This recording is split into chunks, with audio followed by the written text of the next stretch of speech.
Hello, hello, hello, everyone. Let me go ahead and add you on Instagram. Hello, everybody. Good night. Good night, good night, good night. We are live. We are absolutely live. And we are here to talk about a very important topic. So, let's I'm coming. I'm coming. Let's see what it sound like. see See what it what. sounds like. I am going to I don't know why I'm not live yet on I usually go live and I can see myself. Okay, there I am. Now it's There saying you that go. so I'm going to see if I can hear an echo. Well, I'm not live yet on okay. I know there's not an echo. So hopefully if you're on YouTube or Instagram, please let us know if you hear an echo. If there is an echo, we'll make some audio changes. But if we are okay on both platforms, um, then we are happy to proceed. Thank you. Thank you, twins, for joining me. No As doubt. No you doubt. know, I've been saying I am looking for male guest host, and Twins has stepped up to be that host for me. So you're going to be seeing his face and hearing our conversation quite frequently. So before I go into the show, you already know me, so I don't need to introduce myself. But my guest host here, go ahead and tell them who you are. Before I do that, am I on the stage for IG? Oh, I put you in. So where the heck did you go? Right, Okay, right. I'll do it again. Go live. Let's try it again. I've Uh, tried it like 3 times. Can y'all hold on. see? No yet? Yes. There we Oh, go. Connecting. there we go. Okay, see, now we're hearing the echo. Okay, let's try. Pardon us as we deal with these issues on YouTube. Can you try muting your StreamYard and see what happens?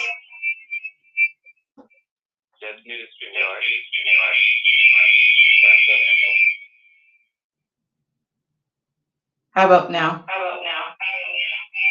Yeah, we're still echoing. Now you Let me got the try echo. something else. Give me 1 second. We're dealing with the, listen, it's growing pains, everybody. We're going to deal with some audio issues. How about now? Oh, crap. If I mute my mic, you probably won't be able to hear me. Let's try.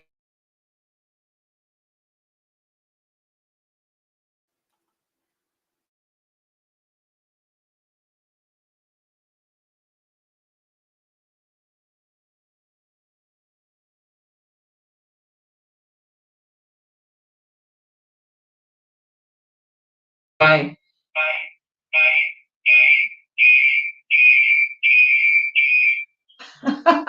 Okay, we're going to figure this out, everybody. We're going to make this work. I'm going to try something else and then see what happens. Let me know. We're going to make this work. Hold on. I'm going to try We're on my building as we side. fly. Okay. Still echo. Can you hear me? Can you hear me? How about Can you? now? Still echo.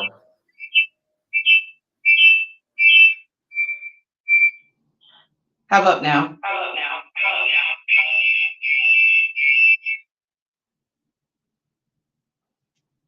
If you're on YouTube, can you hear?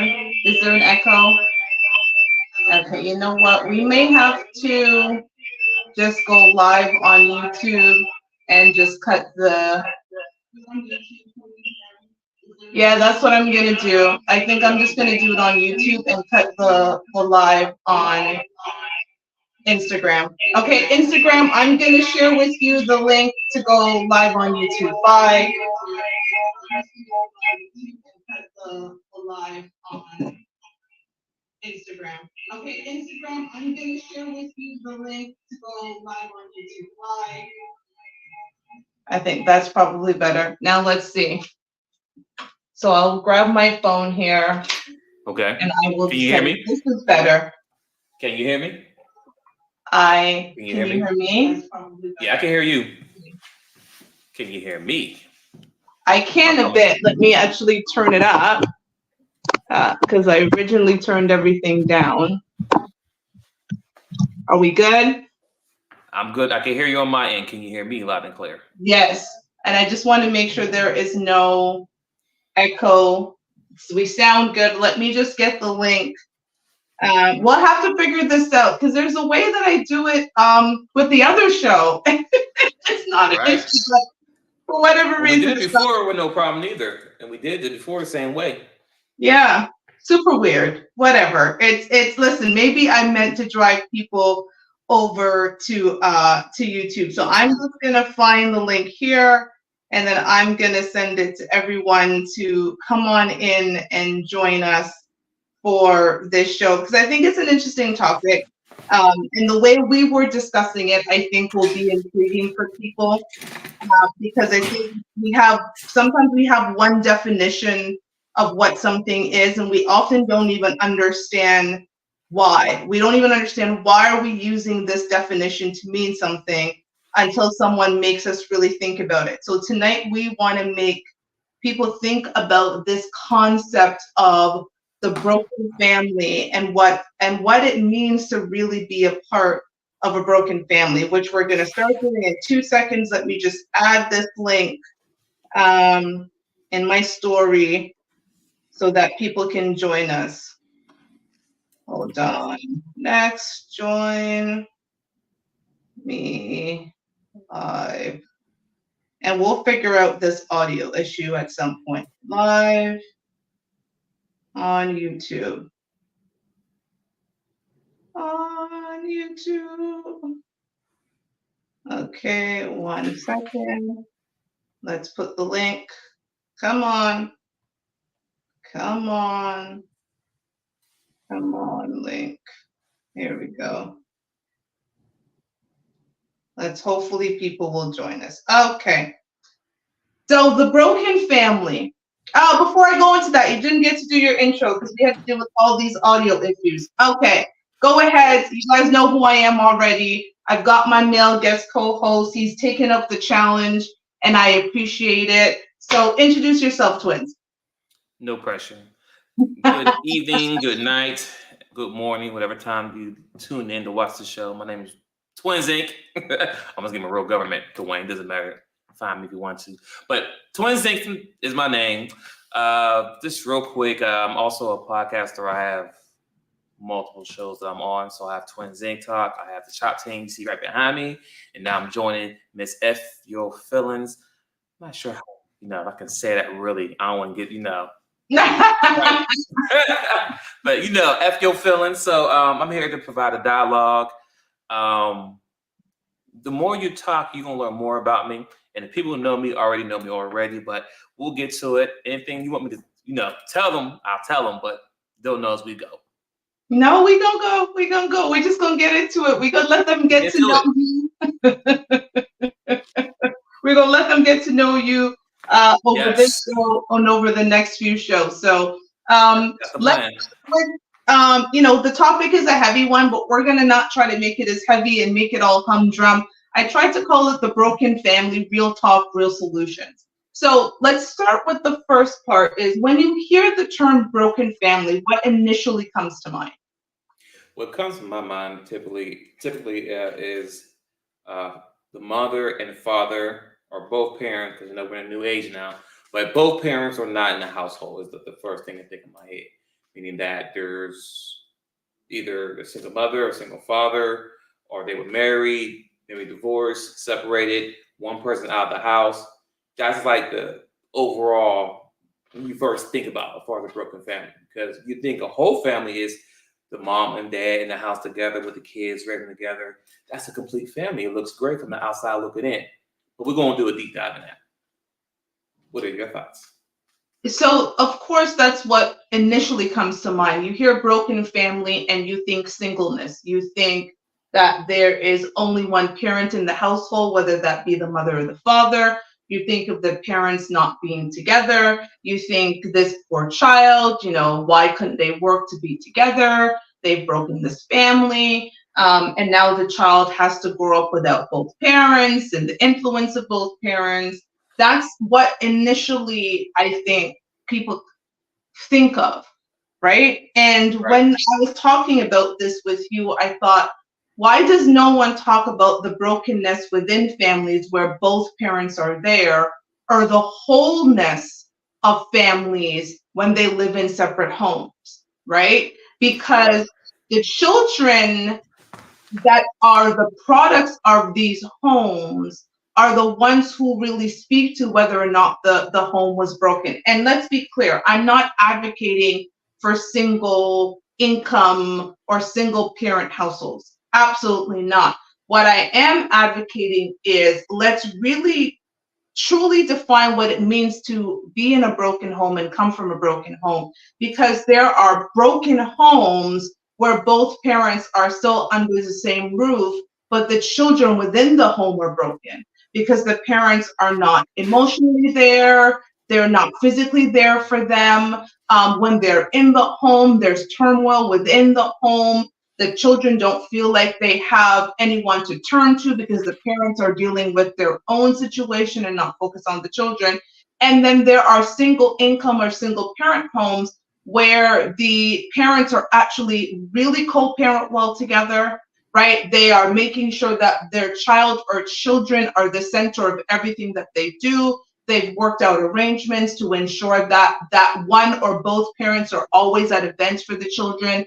They show up together when they need to show up together and unite for that child. So that child or children always know that mom and dad are there for them. Totally agree. So in that way, in the traditional sense, yeah, it's a broken home, right? Both of the parents are not together and in the home. But when it comes to the child, I don't know if the child feels broken, right? Because they have access to both parents. And I think that's the key, right? Like, I say, my daughter grew up with me primarily, but she always had her father. She always had access to her father. Her father was always right there if needs be. She's 22 years old and he's still right there. We've celebrated milestones with her together and we've moved on, have had, separate relationships, have lived in separate homes for most of her life, but we've always showed up and showed out for her. So she knew that she had both of us at all times. That to me isn't a broken family. Right. And so pretty much what we're trying to point out here, ladies and gentlemen, is that once again, as we stated at the beginning of the conversation, we said was a broken family. And we gave just a general description of, just quick first thought in your head, two parents not in the household. But as you do more deep dive into it, we realize that broken homes are not broken if both parents are not in the same house. Because as she would explain that, you could be both parents in the household, and if there's neglect, abuse, all that going on, that's still a broken home. But the fact that in her scenario, she explained that she had her daughter with her majority of the time, but the father was always involved as far as her daily activities or whatever had going on. So that's not considered broken, even though they're not in the same household. But honestly, it works better for them to be separate in their situation. So that example, let you know that it's not broken. So just because both parents are not in the same household doesn't mean the house is broken. It's only become broken when the mother or father is not active in the kid's life. That's where the broken come from. That's the key part you need to really understand. That's absolutely where the brokenness come from. And I'm gonna mention Jamaica. Every time I mention Jamaica, twins will count because I mentioned Jamaica quite a bit. But it's funny, I'm actually wearing green pants today to represent my Jamaican flag. That's so Oh, funny. I'm actually wearing green and black, which is colors of Jamaica. gosh. But I was talking about, growing up in Jamaica, you grow up with a real sense of community. There's a lot of sense of community. At least I can tell you when I was growing up in Jamaica. I was in Jamaica until I was 9 years old before I moved to Canada. And you always had people around you. We come from an island where you have multi-generational homes.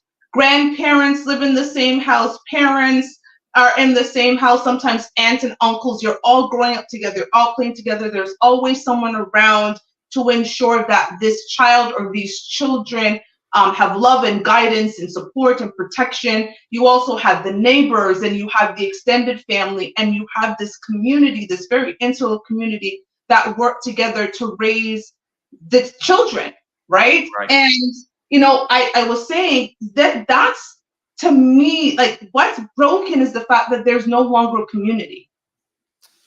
That's it. I mean, that's even so. I'm glad you brought that part up, the community. When I was growing up, if I was, I was a young boy at one point a long time ago. But my mom, dad, whatever, parents will be working, right? And then we lived outside. So if you was a 70s, 80s baby, you lived outside. We ain't had no cell phones. We ain't had no PlayStation or online internet, none of that stuff. So we lived outside. And of course, when you're outside, you get into things, right?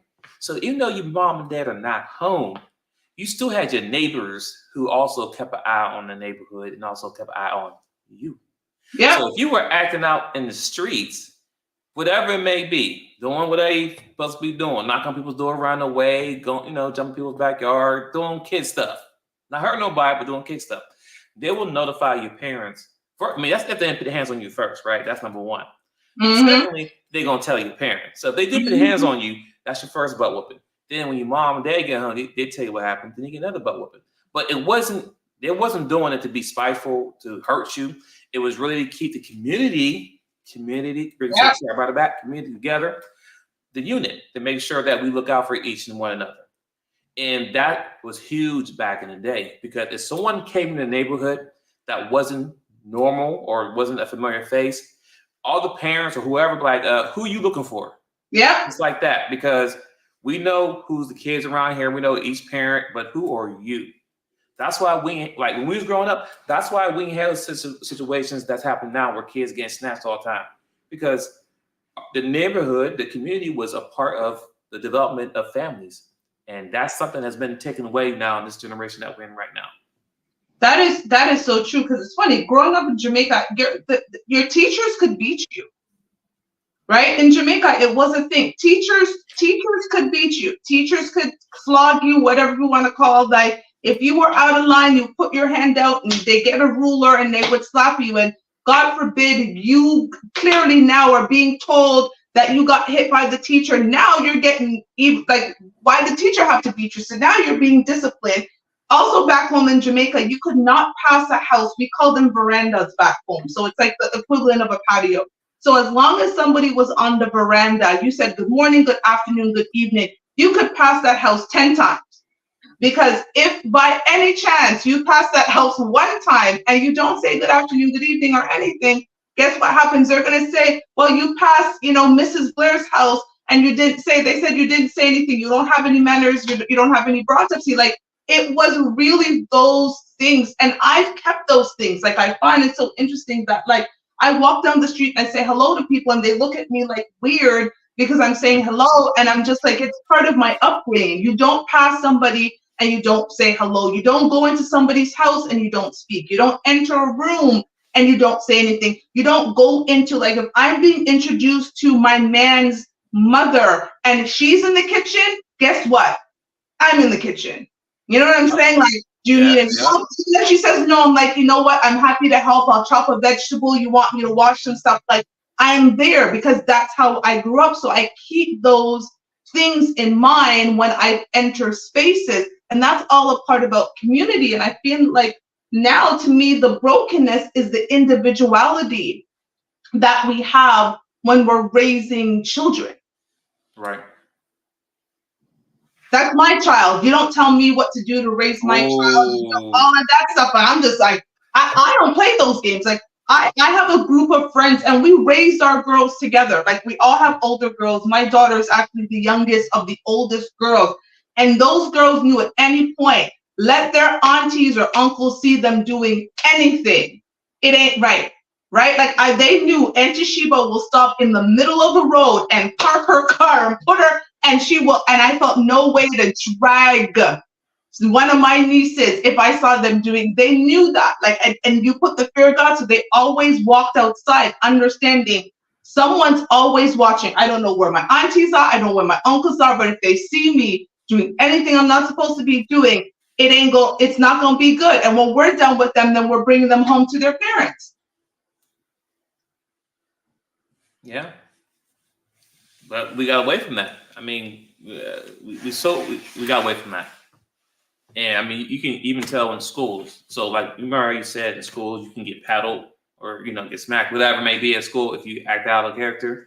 It's to the point now where teachers are afraid to get involved with students. Students are now beating teachers up. Like I couldn't imagine that when I was growing up, one of the girls or guys fighting the teacher. What? And to live about it, right? But what happened is that when it happens now is like teachers are now getting fired for protecting their stuff. Not because they're putting hands on the kids, because they're protecting their stuff. Because these kids are coming at them. You know what I'm saying? So when they just try to back them off or whatever, they're losing their job because their child don't know how to act. And then when the parent comes in, the parent's like, why you put your hand on my son? Forget the fact that your child who's underage try to put their hands on an adult. Like, forget the whole school aspect. The fact that these kids feel they can put their hands on the adult and nothing happens, that's a problem. That is a huge problem. Here's the thing. I could not imagine, first of all, being that child or being the parent of that child. I tell people all the time, I have a real healthy dose of fear of my mother.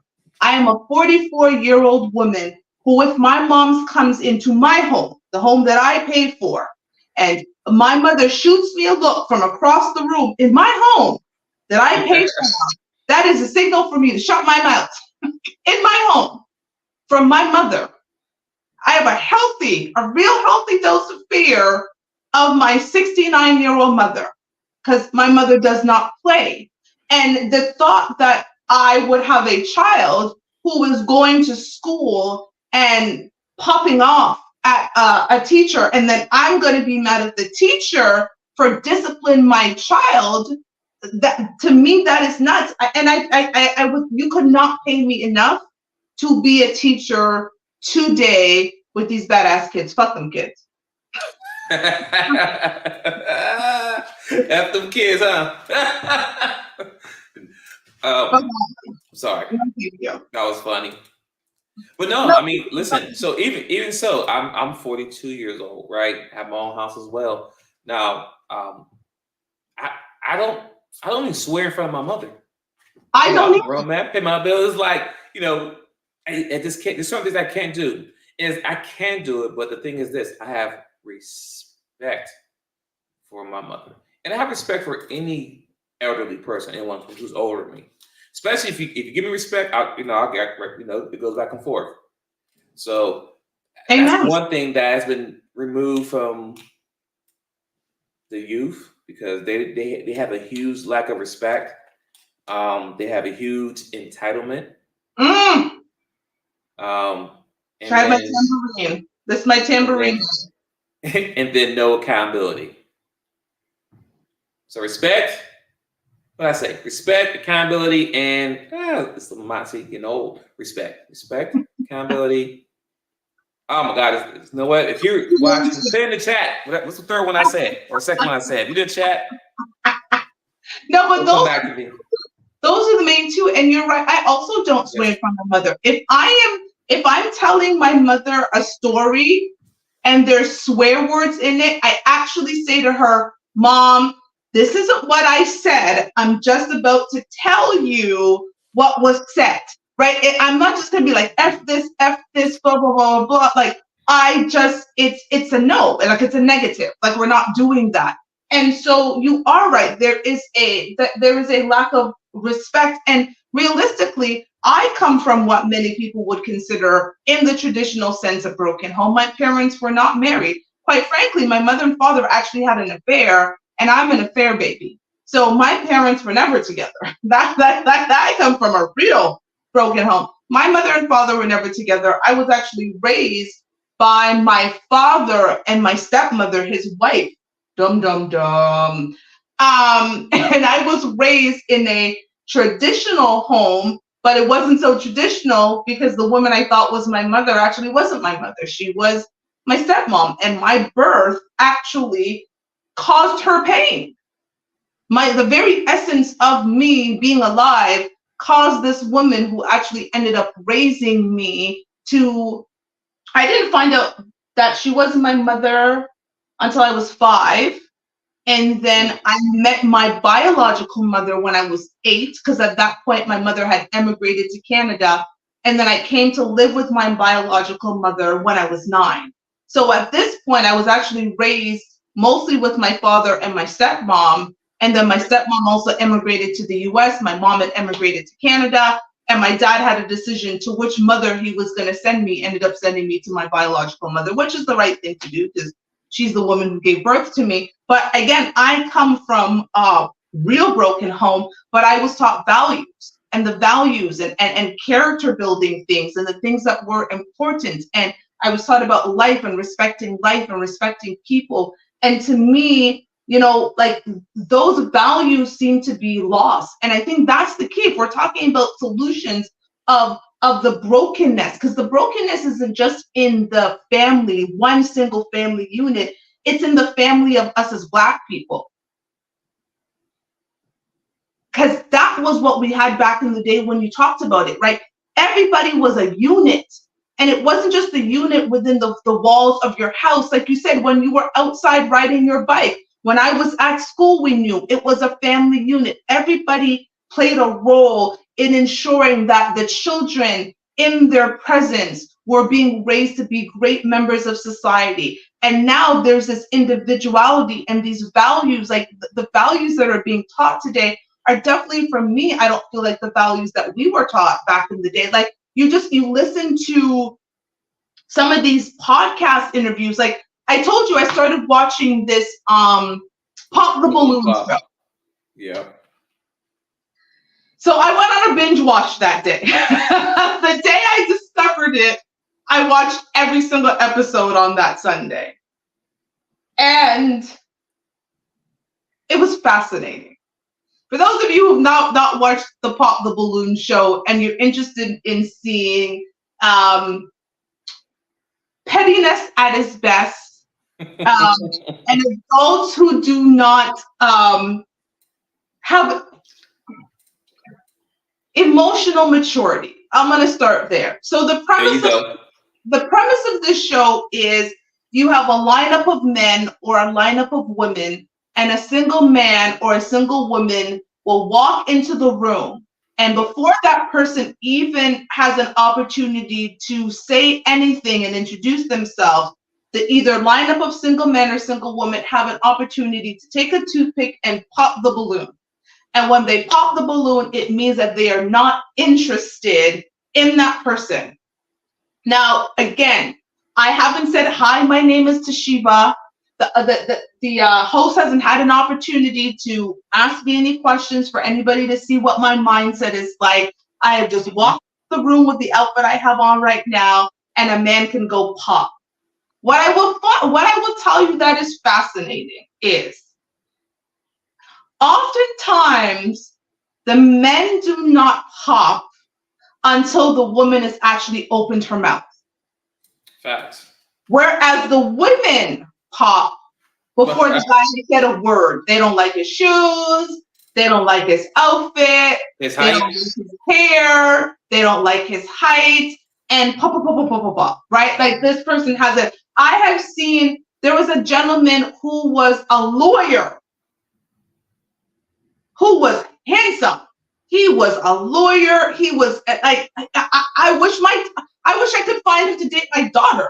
I was like, oh my God, such a well-spoken young man. He's a lawyer. He had on this particular outfit, and they were like, we don't like your outfit. He's actually like, my outfit is my LLC. I was like, not LLC. Talk about that. Talk that talk, young man, right? Like, he had it in a actual corporation. And these women were talking about they didn't like his shoes and all of that stuff. And I started thinking, these young people are supposed to be the ones who are now creating the new generation of people, and their judgment of someone is based on the shoe they have on and the fact that they don't like their shirt. Now, granted, listen, I'm not gonna pretend that I don't have my shallow moments.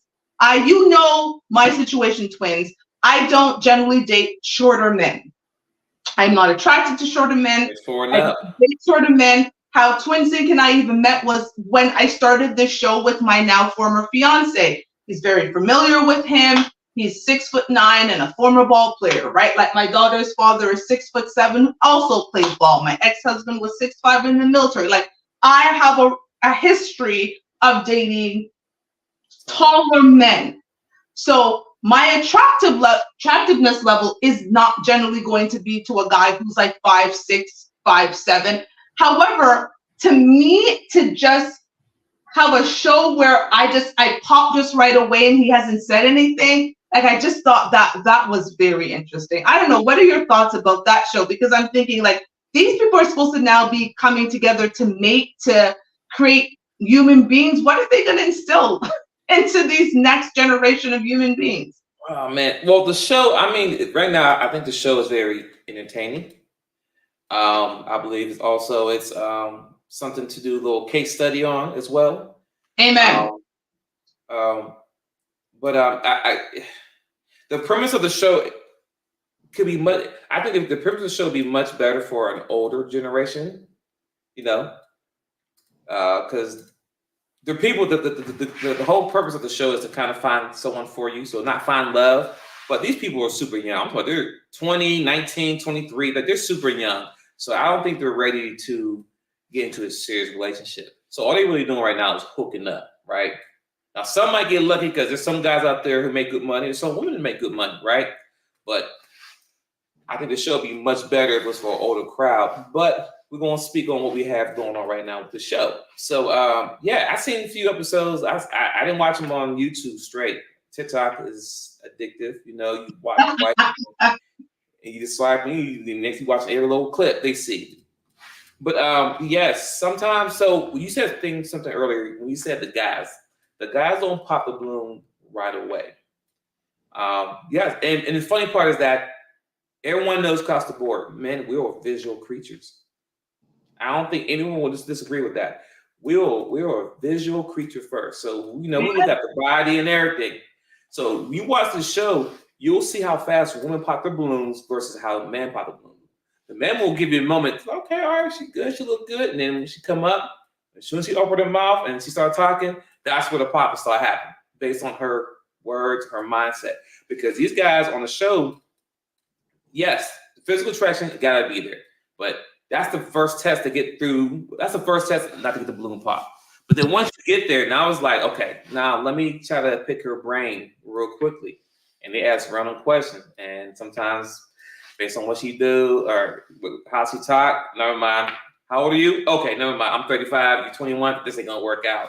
But they give that person the opportunity. But with the women, they'll pop right away, and then they'll go back ask the guy, so why you pop balloons so fast? And they'll say, oh, she's not my type, whatever. And then they'll ask the girl, so is he your type?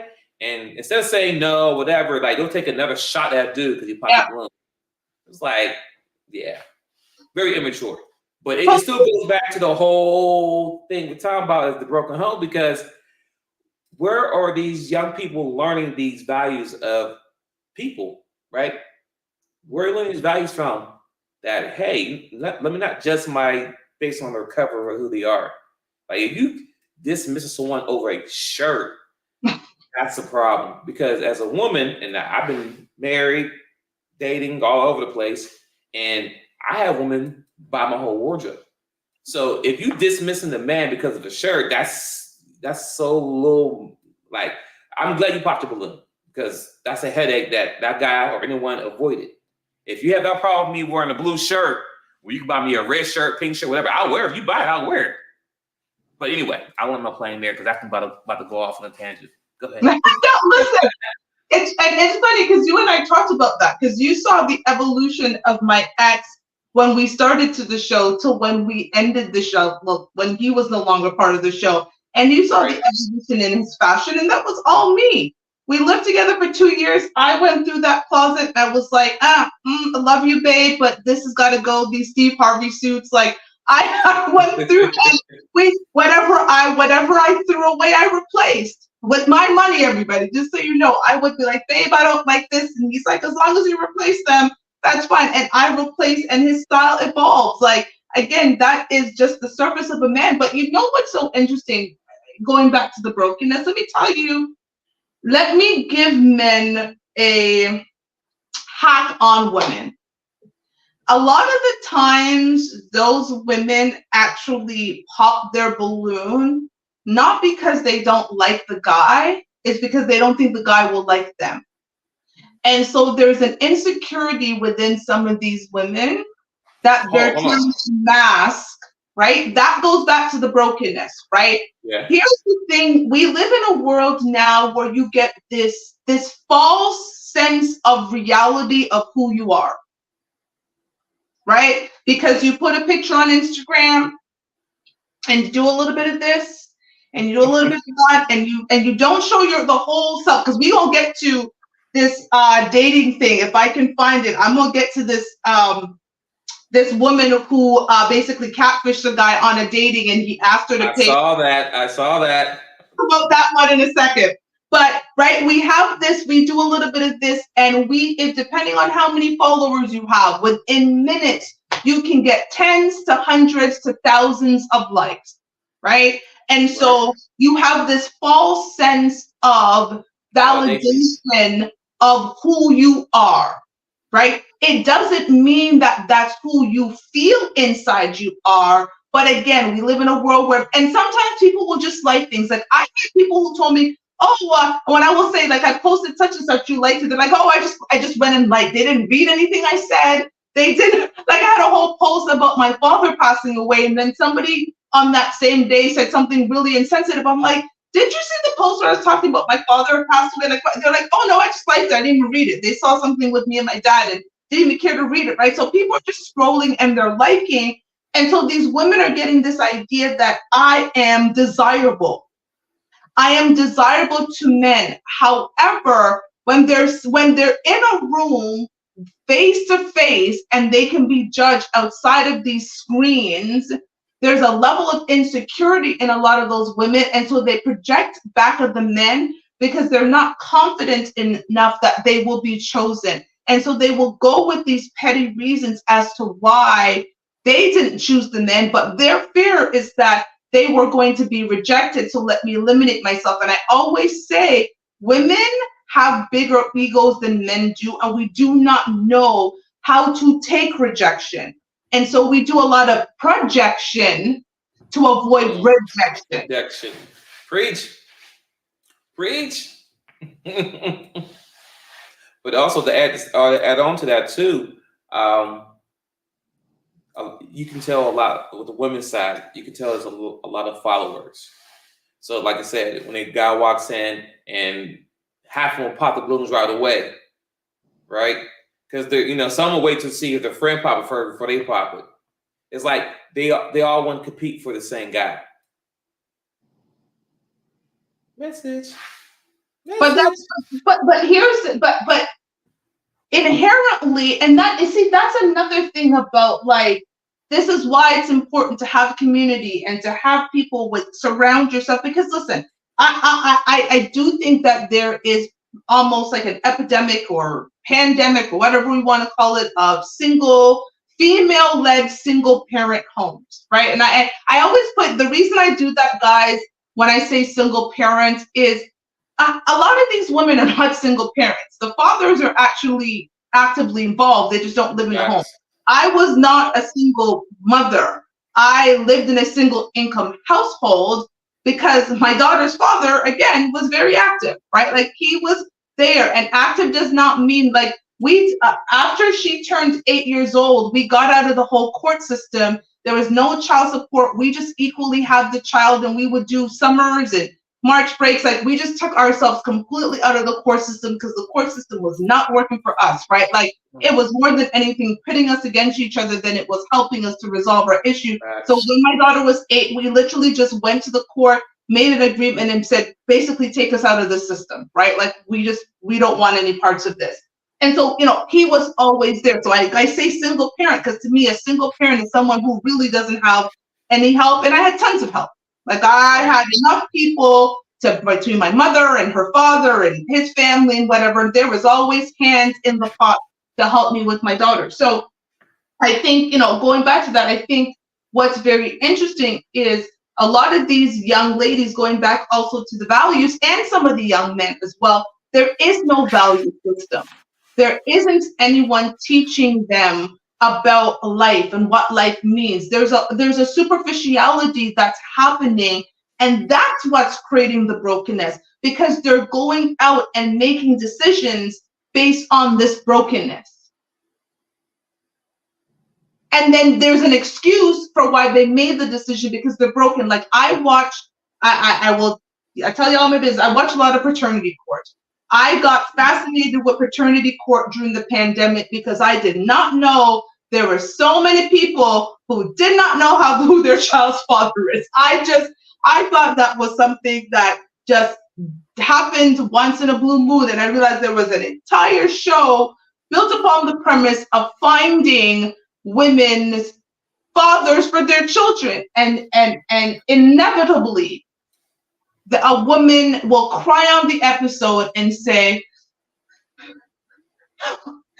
well, the reason I'm like this is because I didn't grow up without a father. I grew up without a father. I don't know who my father is, and it's caused me to make these decisions of sleeping with 3 and 4 men before I have a period in between. So in a 28-day cycle, I had 4 men lay on top of me, and as my ex used to say, skeet, skeet, and that's because I grew up without a father. Skeet, skeet. How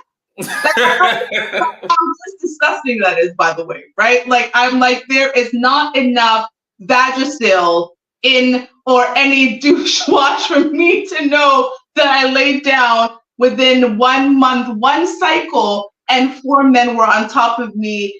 Like that's a whole pH balance. Listen, because we don't get to it, but the pH balance, their pH balance is completely off. But I digress. Okay, that's just a whole pH balance thing. But they say that, but to me, you didn't have any other role models in your life. Like the people who were responsible for raising you, they didn't create an atmosphere that you had other men in your life to go to, uncles, coaches, fathers, whomever. You're telling me that your entire life between 0 and let's say you're standing in court now at 23 years old, there was no positive influences that were brought into your life. That has nothing to do with your father, sweetie. That has everything to do with your mother and the people who were responsible for raising you. That's not your father's fault. His absence, that's not the fault of his absence. It's whoever was responsible for raising you. It comes down to, in our community, the crabs in the barrel. That's what it comes down to in our community, is that in our community, and I'm talking about African American, Black people who live in America or whatever, instead of telling the next person, it's like we hate to see the next person do better than us. So I can give you an example, right? So my father passed away before I became a man. I was 15 when he passed away. So, 16, 18, puberty, all that stuff, he missed that. So anyway, so now, I'm 42 now, but the point I'm trying to make is that when it came to the point of me getting married, I'd never had the father figure to, hey, son, here's what marriage is. Here's what to expect, X, Y, Z. I got none of that. Now, I had uncles and people who did get married, right? But they wasn't around, okay? That's what I'm saying. So now I'm in a situation where it's turmoil in the marriage, like divorce, whatever case may be. And now those uncles who got married who's there, oh, come on, nephew, come sit down. Welcome to the club now. Welcome to the club now? What you mean, welcome to the club now? So you knew there was a possibility I could end up in a situation like this.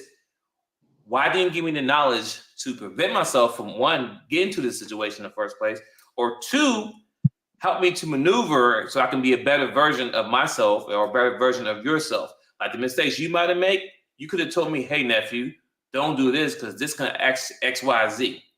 But it's like, no, you got to figure it out for yourself. Crab in a barrel. That's not me. As far as getting an example as we don't want to teach our young generation to be better version of ourselves. I'm a father. I have a daughter and son. And I want my son to be better than me. Amen. Of course, my daughter too, but my son, he's a man, like I'm a man, he's going to be a man one day. I want him to be better than me. So I'm going to give him all the tools and resources and knowledge that I have and make sure he just had the options. It's really the knowledge so he knows. He can do what he want to do, but he will never come back to me and say, Dad, why you never telling me? Oh, I told you. You just didn't listen. It's a difference versus, dang, I wish somebody would have told me. I didn't have that. He's going to have that so he can be a better man than me. That's my goal as a father for my son. Listen, twins, that's exactly what I say to my daughter all the time.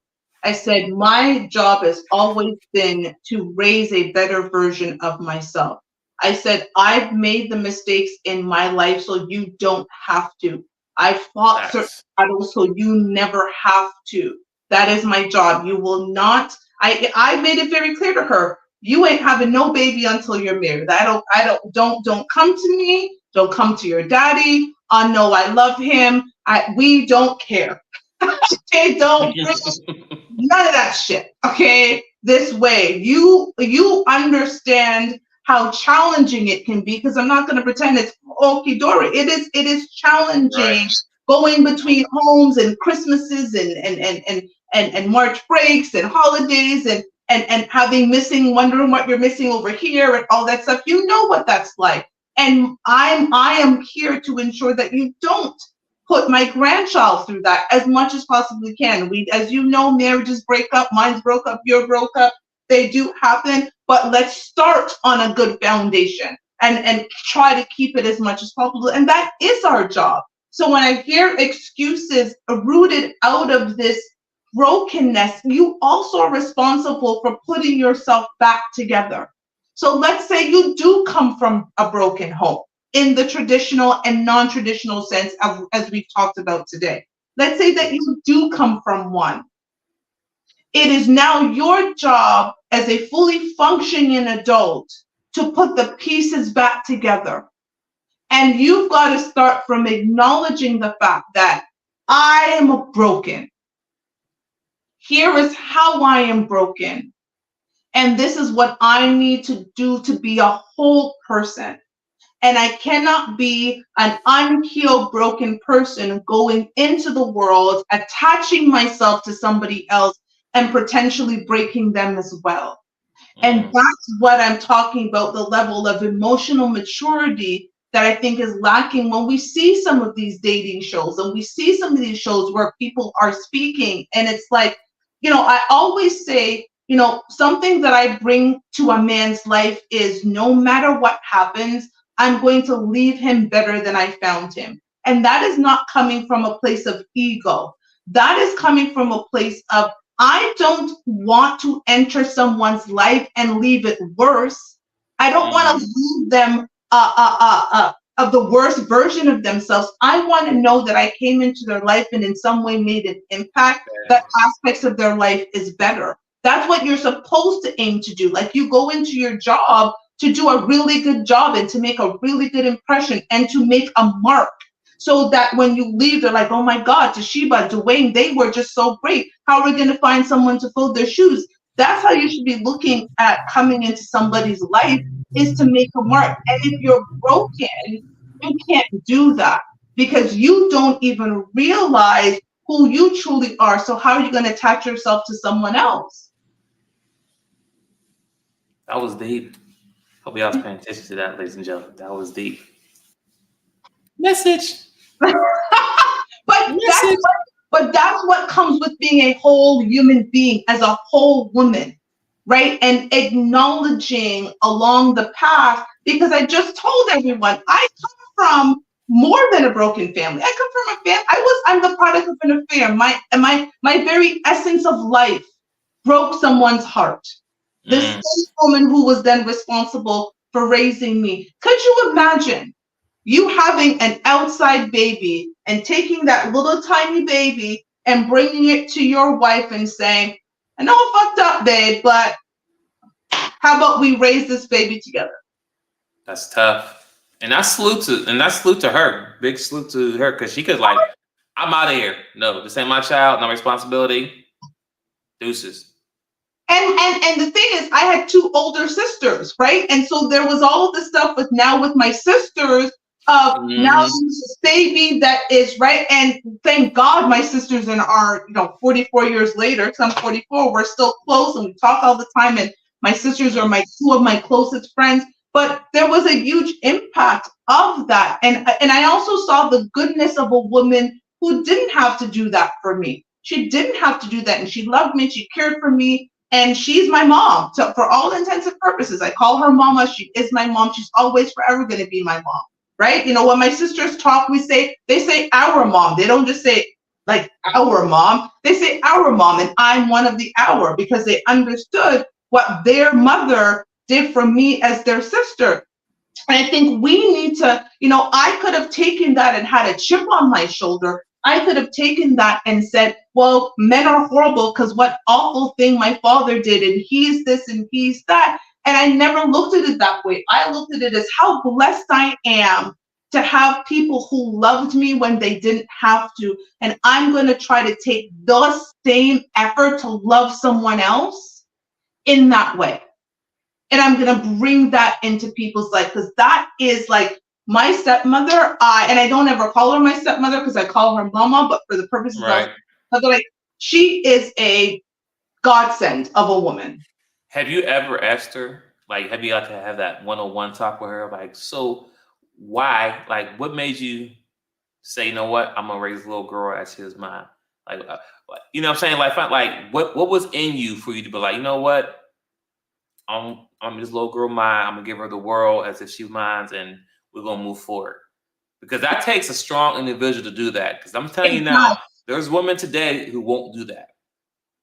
I'm gonna answer your question, and I'm actually gonna take it further. And this is where Rob was fascinated when he actually met my family. He was just fascinated about the dynamic. But we have sat down. We haven't talked intently about it, but I remember just thanking her for everything and the love she's always shown me. And she, even tells me how she fell out with some neighbors back home in Jamaica because they saw what she was doing, and it was very much known that I was not her child, that I was my father's child, not hers. Okay.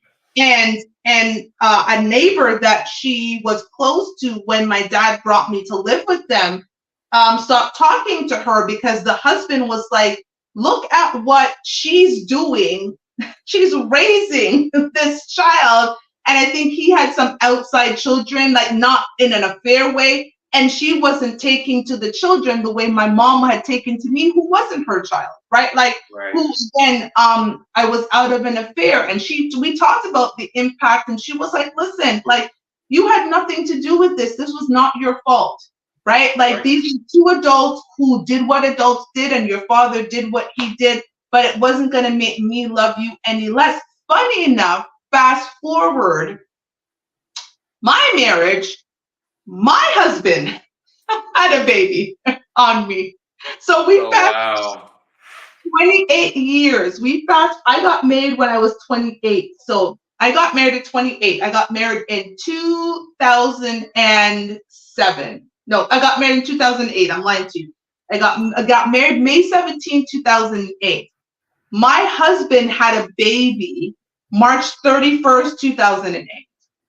I had no idea about this baby's presence until the baby 4 or 5 months later. Oh, wow. Funny enough, my husband saw the mother in the club the night of his bachelor party, and she was talking to him about his baby. He came, did his thing, married me the very next day, okay? And I don't find out about this baby. Funny enough, I found out about the baby. I came back to Canada to do a couple of things, and I get a phone call from him about the fact that he had this baby. And because he was in the military, the mandatory DNA test. So for those of you who don't know, the military has mandatory DNA tests if a child is born out of wedlock.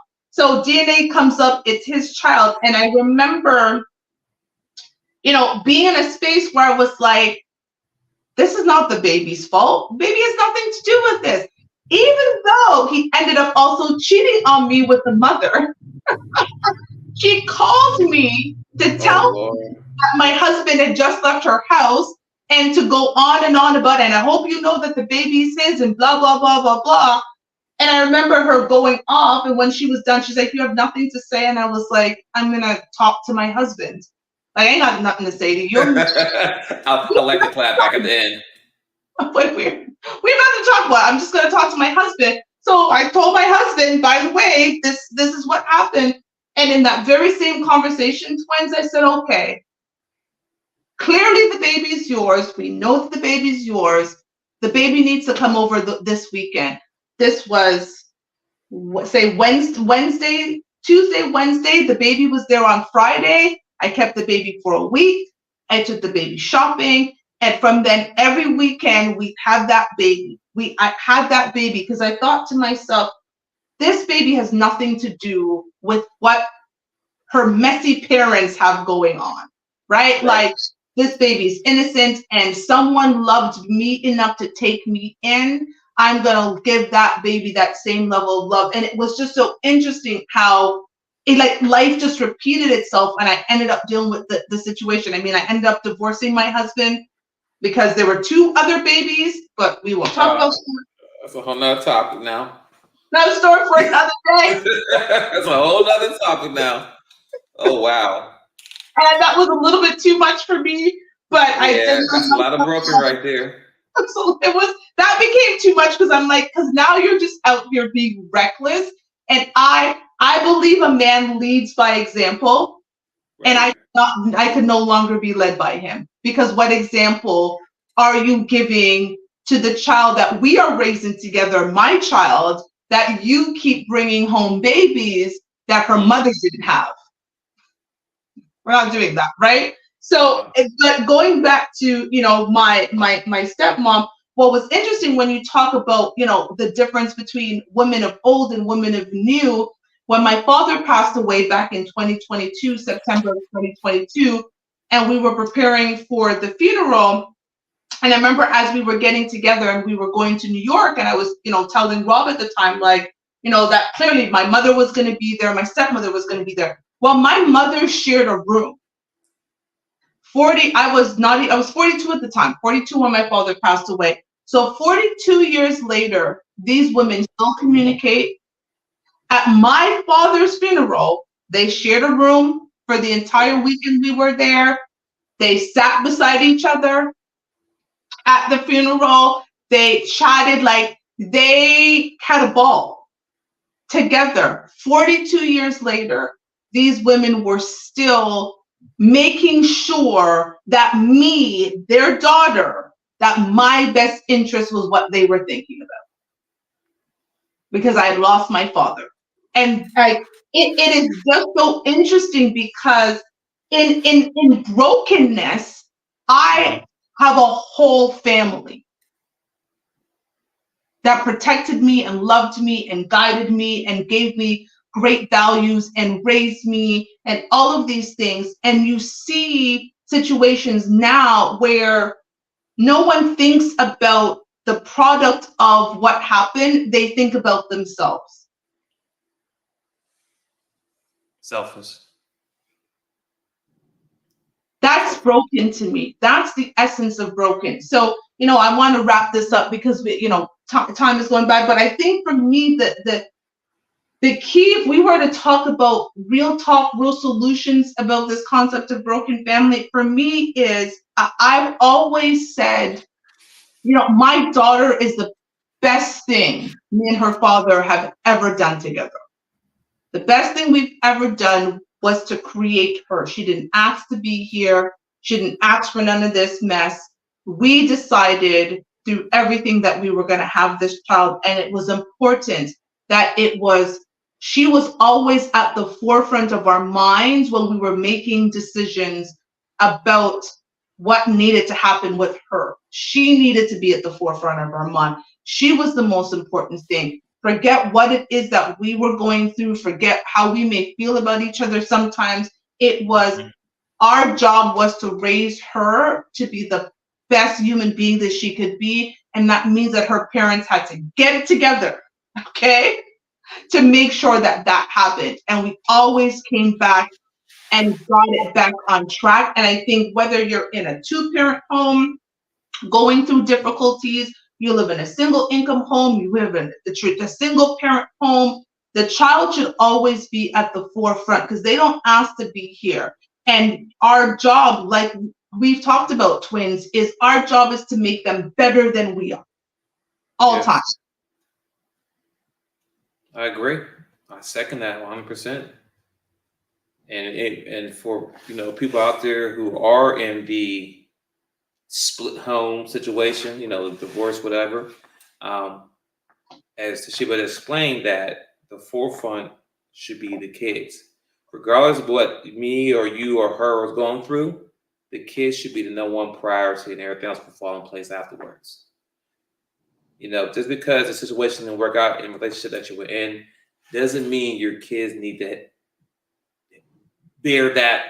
That shouldn't be something in their life. Well, I'm this way because I didn't have mom. I'm this way because I have dad.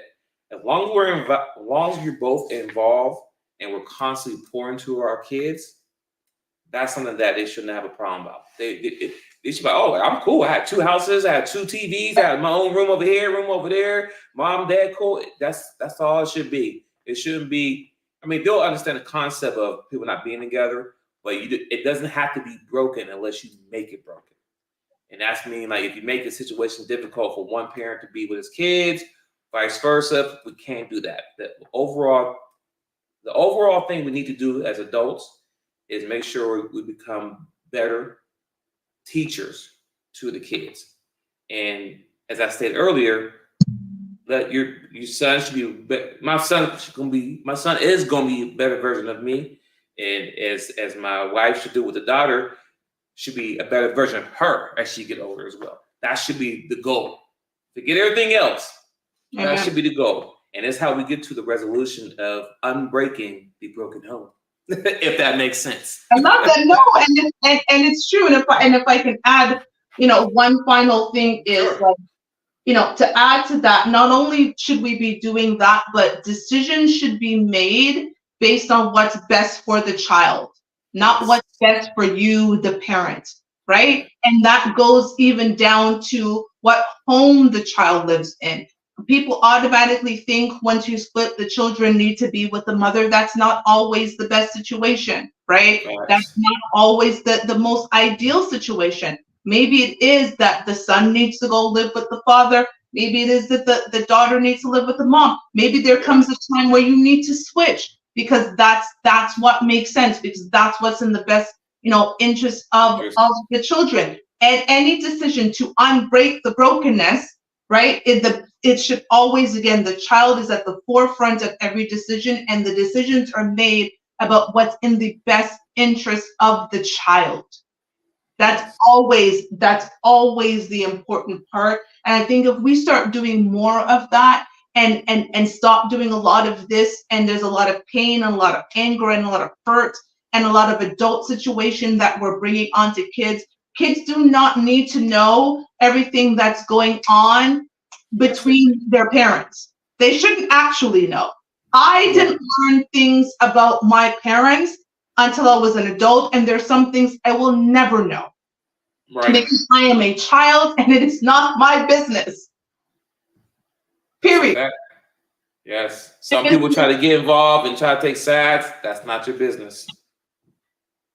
Not your business. There were stories my daughter was hearing up to a couple months ago, and she was like, And I think that she just happened to kind of overhear, and I was like, crap, she's here. Then we ended up having a talk, and she's like, happened between you and daddy? And I'm like, it wasn't your business, right? That wasn't for you to know. For what you were supposed to see were two parents who, despite not being together, they were raising you. They were doing what they needed to do to raise you. That is what you were supposed to see. And the fact that that's what you saw, kudos to me and your father, because there were times it took a lot for us to do that, and we did it, and that's what you saw. And that's why you are the incredible human being that you were, because we made sure that you were at the forefront of the things that we were doing. And even as a 44-year-old woman, you're a 42-year-old man, there are things that you should never know about your parents, because that's just not your business. And a lot of the time when we go back to, seeing what's going on in the schools, and these kids are cussing out teachers and going off, is because they're emulating what they are seeing at home, and because they don't have the emotional regulation to understand that that's not what you do, they bring that into the school system, and they start arguing with adults because they saw their mother or their father or their grandma or grandma do that with people, and you don't understand the example that you're setting, and the fact that our children emulate us. Yes. That's what's keeping the brokenness. And so we need to heal ourselves. And I think those are the things you need to be considering before, I tell my daughter, even before she becomes a mom, are you a whole woman to be able to impart wisdom? Like, my daughter's at the point where some of her friends from middle school and so forth are having kids, and she's like, Mom, I could never. And I'm like, and you shall not. Right? Like, amen.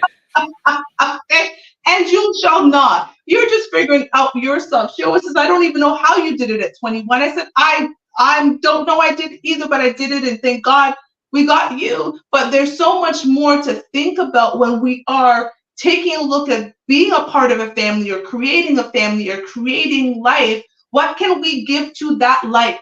Are we in a place where our life is where it's supposed to be able to give to life? And listen, there is no time where you are going to be ready to be a mother or be a father. It doesn't matter how old you are, but you do know that you're in a place that you are stable enough, your emotions are regulated, your finances are good, that you can take care of that child. Like, let's really start. Part of the solution, my last words, are part of the solution is unbreaking, is making sure that you have a solid foundation before you ever think about bringing a child into this world.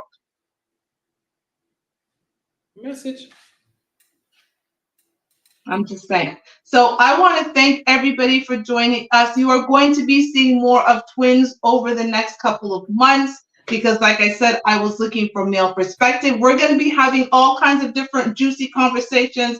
This was our first one. If you have any topic ideas that you want to bring to us, absolutely let us know. I'm also going to be starting to put the link in there so you can also join us to share your perspective. We're going to be expanding and creating panels where men and women will come together. There's going to be a lot that's going to happen.